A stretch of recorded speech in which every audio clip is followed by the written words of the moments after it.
don't make these videos to get you to like me. I make these videos to help you be better with money. And the reality is you got to understand where in your financial journey that you are, because you can go to any YouTube or Google or whatever and you'll see financial influencers talking about how you should have Starbucks, you shouldn't buy Starbucks, how Starbucks is making you rich, how Starbucks is making you poor, or how you should cook at home or you should only go out and eat. It doesn't really matter, but the reality is you got to know where you are.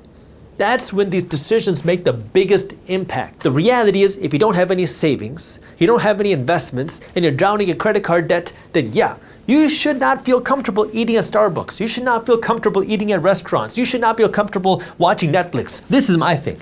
I say that if you are in what I call the financial danger zone, meaning either A, you have credit card debt, and or B, you don't have at least $2,000 put aside to protect you against an emergency, $2,000 to start your emergency fund, you are in what I call the financial danger zone. And if you are in the financial danger zone, you can't afford Netflix. Not because it costs $15 a month, because it's costing you 2 hours of time a day. The average American is watching more than 2 hours of TV a day, and I have no idea how you could feel comfortable sitting there on the sofa, sitting on your butt watching TV when you got credit card debt. You got bills to pay. You don't have any cash in the bank. You can't feel comfortable doing that. How are you going to take care of your family? How are you going to provide if anything bad were to happen? You got to get serious. Turn this TV time, this brain rot time into earning time. Go out and earn some money, go out and work, or go out and learn how to make some more money. Spend that time learning how to make some more money. Spend that time learning how to manage your money. Spend that time learning how to invest your money. You should not be comfortable watching Netflix if you got credit card debt or if you don't have $2,000 saved up. But when it comes to these things, talking about whether you should buy Starbucks or not, it really doesn't matter. If you can afford it, it does not matter. I don't care if you eat out every single day if you can afford to do so. I don't care if you eat Starbucks or drink Starbucks every single morning if you can afford to do so. If it adds value to your life, go ahead, do it if you can afford it.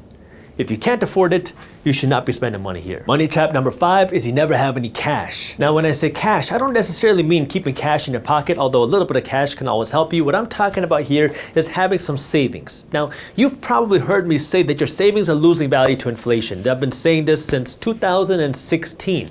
But the reality is you do want to also save some cash. You just want to save that cash strategically. That means having a reason to save your cash. The reason why I say this is because growing up in a traditional Indian house, you were taught to save, save, save. Why? Because saving is supposedly how you're supposed to build wealth. When in reality, your savings are not going to make you rich, your savings are not going to make you financially free, and your savings are going to lose value to inflation. But that doesn't mean you shouldn't have any savings. In fact, you're losing out on big opportunities if you don't have any savings. And there are 3 reasons why you want to save money and you want to have separate piles of cash, separate savings accounts to help you do this. What does that mean? Number 1, having savings for an emergency.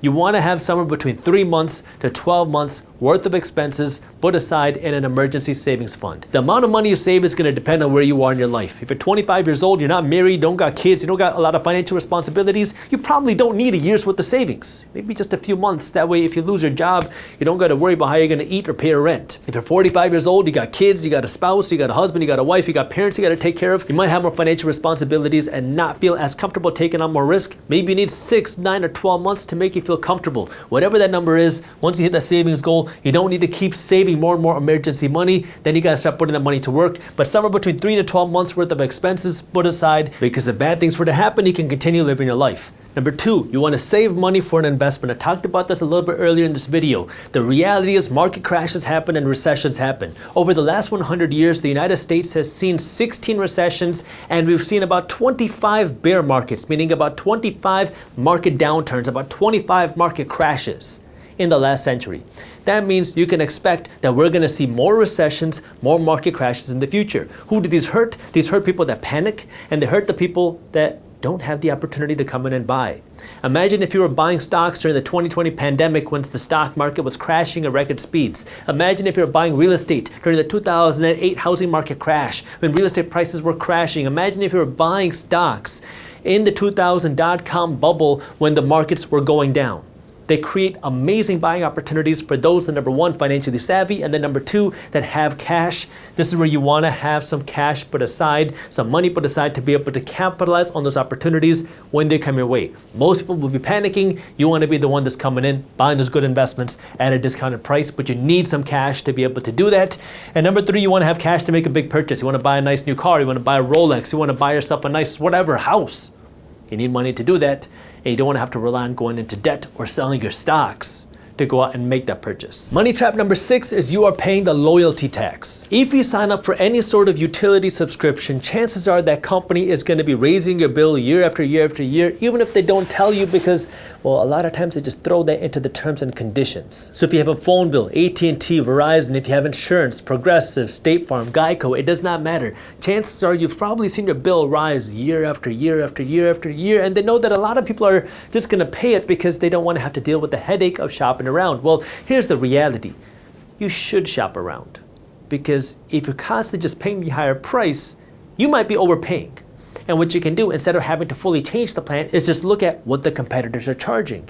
And if you see that their competitors are charging a lower price, now you can take that as ammunition, be nice, call the customer service agent, be nice, because they're getting yelled at every single day. Yes, I said be nice multiple times. The reason why is because if you're nice to them, they'll be nice to your wallet. And you can ask them, hey, I've been a subscriber for X number of years. I've noticed that my bill has gone up so much. Is there anything that you can do? See what they can do. See if they can lower the bill. Once they lower the bill, say, oh, thank you for working with me, but it's still pretty high. I noticed that your competitor is charging me this price. Can you beat that? They'll probably come back and try to beat that, because it is cheaper for them to keep you as a customer and give you a discount than it is to lose you as a customer. And then once they come and lower the bill, that's when you can come in and say, wow, I really appreciate you working with me, but could you do a little bit better? And that's when you can come in and try to offer a lower price. This is how you can get your bills lower and not have to sacrifice any of your stuff. And it works in any aspect of what you're spending money on. If you have a business, you will see a lot of expenses like this. If you invest in real estate, you will see a lot of expenses like this. I own apartment complexes. In these apartment complexes, we have dumpsters. Well, those dumpsters, you got to pay a fee to get those dumpsters, and I don't know what it is, but those dumpster companies will jack up your payments, the amount of money you have to pay every single 6 months. And it's not those small little 2 or 3% increases. They can be massive jump ups.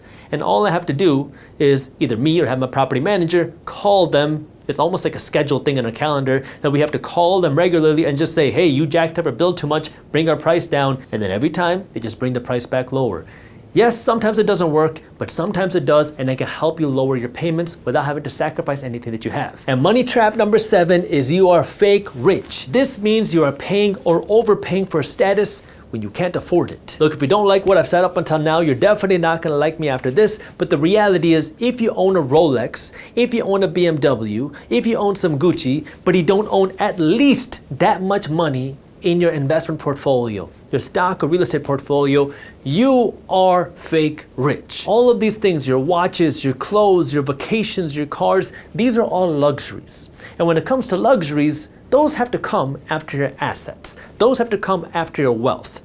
And so now you got to play the game a little bit differently. A simple rule of thumb that I follow, especially when it comes to luxuries, is my rule of 5, which says if I can't buy 5 of them, I can't afford one of them. If I want to go out and buy a $10,000 Rolex, well, I better have $50,000. And you can start to see that's a little bit extreme.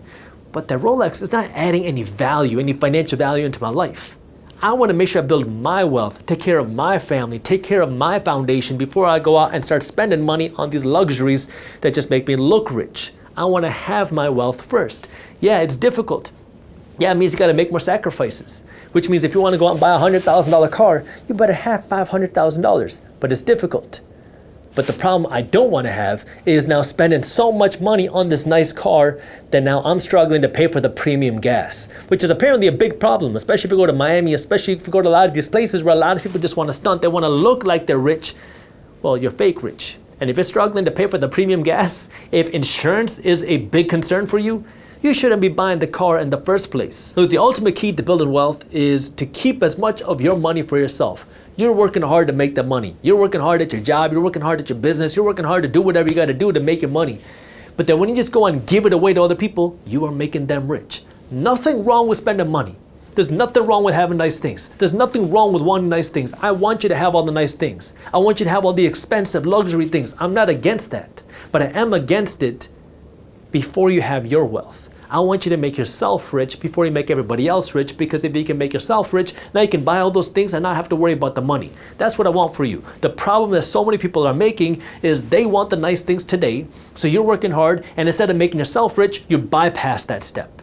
You just go work hard and then make everybody else rich, so now you look rich, when in reality you're just making everybody else rich. That's the mistake that I want you to avoid.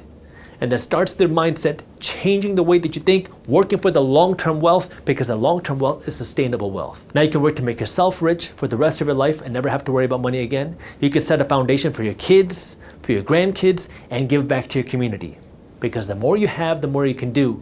But that starts with you understanding how to use your money the right way. If you enjoyed this clip and you want to continue your financial education journey, I have another video that I think you'll love. All you got to do is click that button right over there. And for those of you who want to stay up to date on the top finance and business news, you can join Market Briefs, my free financial newsletter, by clicking that button below. Thank you for watching, and I'll see you in the next one.